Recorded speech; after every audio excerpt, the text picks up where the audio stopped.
किसी शहर के रेलवे स्टेशन पर एक भिखारी रहता था।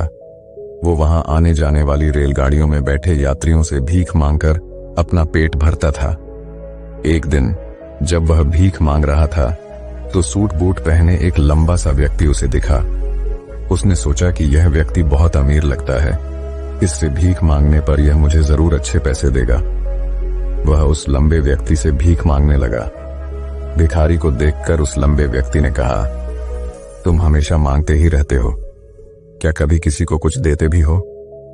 भिखारी बोला, साहब मैं तो भिखारी हूं, हमेशा लोगों से मांगता ही रहता हूं, मेरी इतनी औकात कहां कि किसी को कुछ दे सकूं।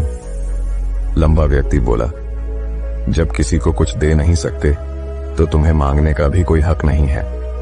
मैं एक व्यापारी हूं और लेन देन में ही विश्वास करता हूं। अगर तुम्हारे पास मुझे कुछ देने को हो तभी मैं तुम्हें बदले में कुछ दे सकता हूं। इतना कहने के बाद वह लंबा आदमी ट्रेन में बैठकर चला गया। इधर भिखारी उसकी कही गई बात के बारे में सोचने लगा। उस लंबे व्यक्ति के द्वारा कही गई बात उस भिखारी के दिल में उतर गई। वह सोचने लगा कि शायद मुझे भीख में अधिक पैसा इसीलिए नहीं मिलता क्योंकि मैं उसके बदले में किसी को कुछ दे नहीं पाता हूं। लेकिन मैं तो भिखारी हूं, किसी को कुछ देने लायक भी नहीं हूं। लेकिन कब तक मैं लोगों को बिना कुछ दिए केवल मांगता ही रहूंगा? बहुत सोचने के बाद उस भिखारी ने निर्णय किया कि जो भी व्यक्ति उसे भीख देगा उसके बदले में वह भी उस व्यक्ति को कुछ जरूर देगा। लेकिन अब उसके दिमाग में यह प्रश्न चल रहा था कि वह खुद भिखारी है तो भीख के बदले में वह दूसरों को क्या दे सकता है।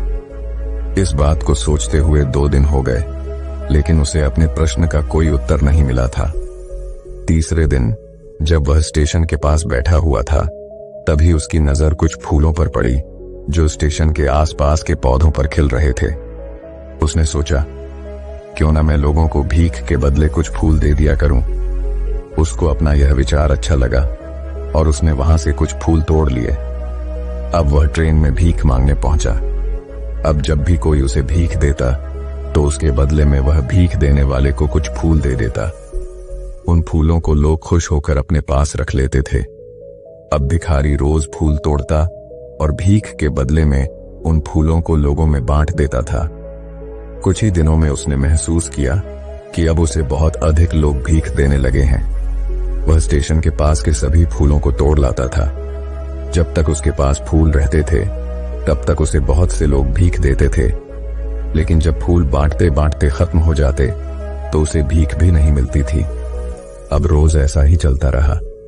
एक दिन जब वह भीख मांग रहा था तो उसने देखा कि वही लंबा व्यक्ति ट्रेन में बैठा है जिसकी वजह से उसे भीख के बदले फूल देने की प्रेरणा मिली थी।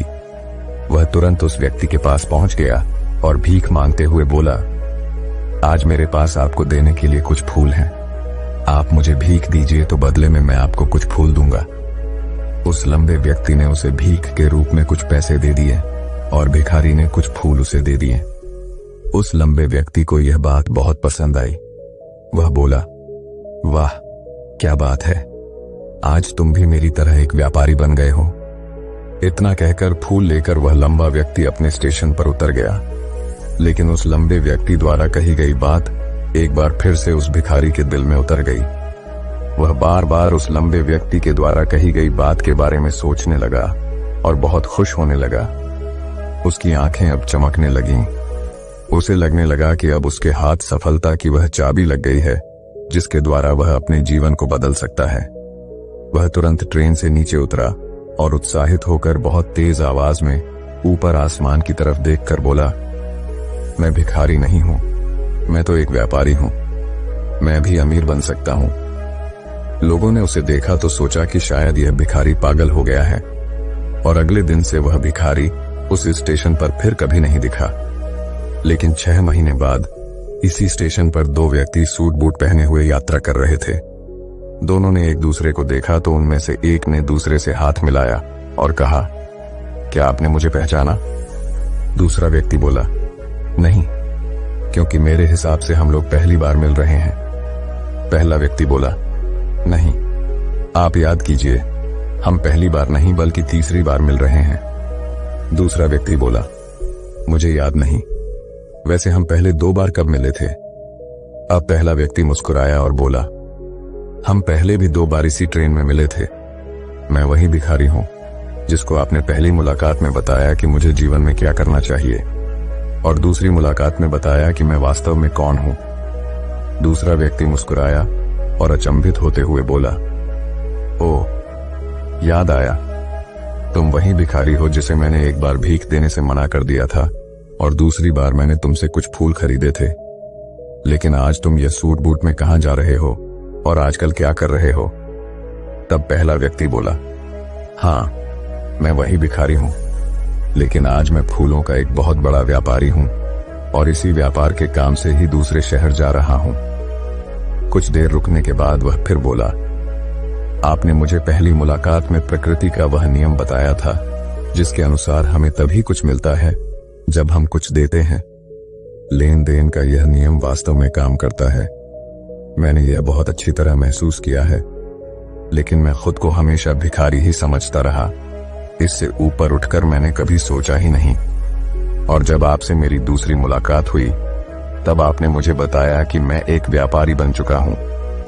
अब मैं समझ चुका था कि मैं वास्तव में एक भिखारी नहीं बल्कि व्यापारी बन चुका हूं। मैंने समझ लिया था कि लोग मुझे इतनी भीख क्यों दे रहे हैं, क्योंकि वह मुझे भीख नहीं दे रहे थे बल्कि उन फूलों का मूल्य चुका रहे थे। सभी लोग मेरे फूल खरीद रहे थे क्योंकि इससे सस्ते फूल उन्हें कहां मिलते। मैं लोगों की नजरों में एक छोटा व्यापारी था, लेकिन मैं अपनी नजरों में एक भिखारी ही था। आपके बताने पर मुझे समझ आ गया कि मैं एक छोटा व्यापारी हूं। मैंने ट्रेन में फूल बांटने से जो पैसे इकट्ठे किए थे उनसे बहुत से फूल खरीदे और फूलों का व्यापारी बन गया। यहाँ के लोगों को फूल बहुत पसंद है और उनकी इसी पसंद ने मुझे आज फूलों का एक बहुत बड़ा व्यापारी बना दिया। दोनों व्यापारी अब खुश थे और स्टेशन आने पर साथ उतरे और अपने अपने व्यापार की बात करते हुए आगे बढ़ गए।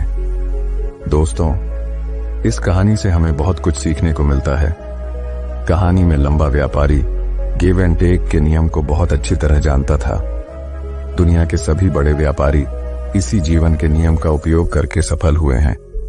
इस फॉर्मूले को उसने भिखारी को भी बताया।